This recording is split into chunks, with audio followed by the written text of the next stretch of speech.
Greetings, everyone. We're here talking about gifts this week, and this just so happens to be a perfect week for me to talk about this because of some things we have going on here at GHS. So I hope you enjoy my presentation as I kind of implement and plug in some of the things that we're doing this week that relate to this information. So my next slide, after my intro here with the big lion, um, I currently am a part of a club. I'm a sponsor of a club called the Den. It's our spirit club, and this ties right into what we're doing this week as far as student gifting is concerned.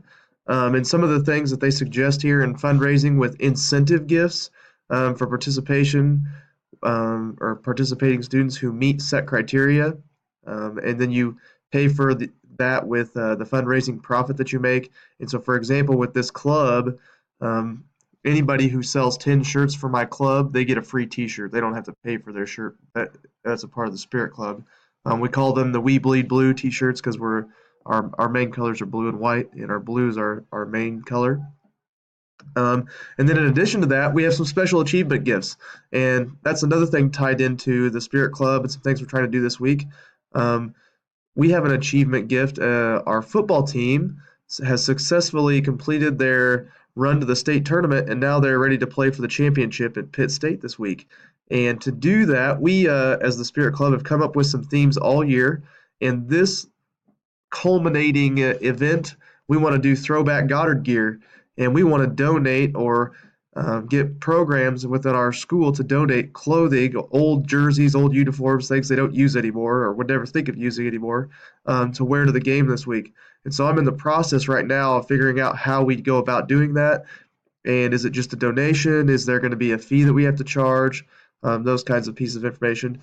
But according to your text and our text that we've been reading, individual students or groups are the ones getting honored for academic or athletic achievement. Well, we're trying to honor and donate to our Spirit Club on behalf of our football team making it to state, and also in recognition, our student section was recognized as the #1 student section by Catch It Kansas. So we're going to try and donate it on behalf of both of those things and all the success we're having this year. Um, those things were paid, and it says here, paid for with the general fund. Those things were paid for through athletic funds, which is the third item on the list here. So, in the grand scheme of things, I kind of hope it all works out as far as donating those items to the people who want to go support our team and continue this great ride that we're on right now. Other things that have happened in this series related to this achievement, we had a spirit bus to the playoff games, and that was donated by PTA. They paid for any student who wanted to go up to Great Bend this last weekend to watch us play in the semifinals. And that was an awesome, awesome opportunity for our students, and we had a lot of participation. We ended up having two buses. We were starting with one and ended up having two buses, so that was great for our programs. Um, so that's student gifting. You've really got to make sure in student gifting, and this is going to go with staff gifting too, that the money that you're donating or the incentives you're providing are relative to the people who are participating in those things. And the Spirit Club is interlinked with a lot of different activities going on in the school, and this just happens to be one of them. And so it fits right in this scenario. So the next piece of information we want to talk about is staff gifting. And there's a few things that occur in here. The first one that they talk about is special occasion gifts, like remembrance funds. So you can provide gifts or little novelty items for people who get married or have a baby or in unfortunate circumstances when there's a death in the family. And usually it comes in the form of sending out a card and maybe some candy or flowers or something nice like that. And we do have a program at our school. We have remembrance funds set aside for things like this. Um, and so that's not uncommon to me. Um, it's important that the people on the committee recognize how much money should go into that. And if you don't have a committee, you should form one so it's not just one person making all the decisions. And usually those remembrance funds come from a kind of a money set aside from a general fund or something of that nature. The fundraising incentive gifts.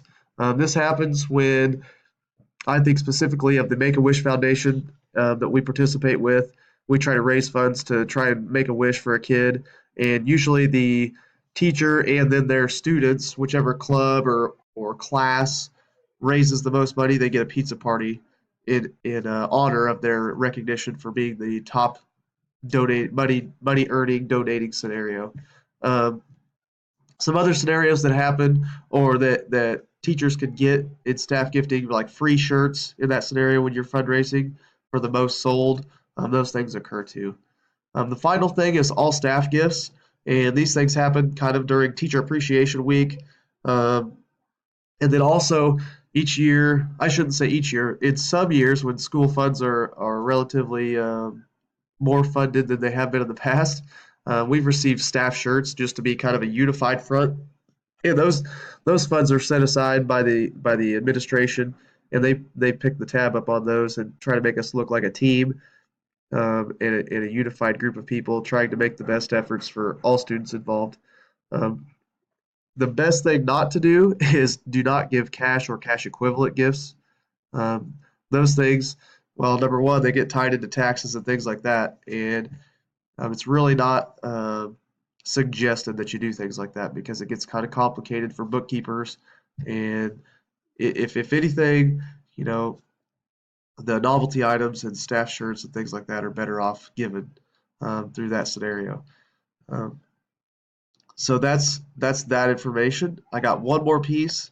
It has to do with special efforts, and we've had some of this year as well. Um, Rare circumstances where maybe somebody's has a super sick scenario where their family member is sick, or within our own school, we've had some teachers this year. We've actually had three families um, lose their mothers to battles with cancer. And so we've done a variety of fundraising scenarios for these families.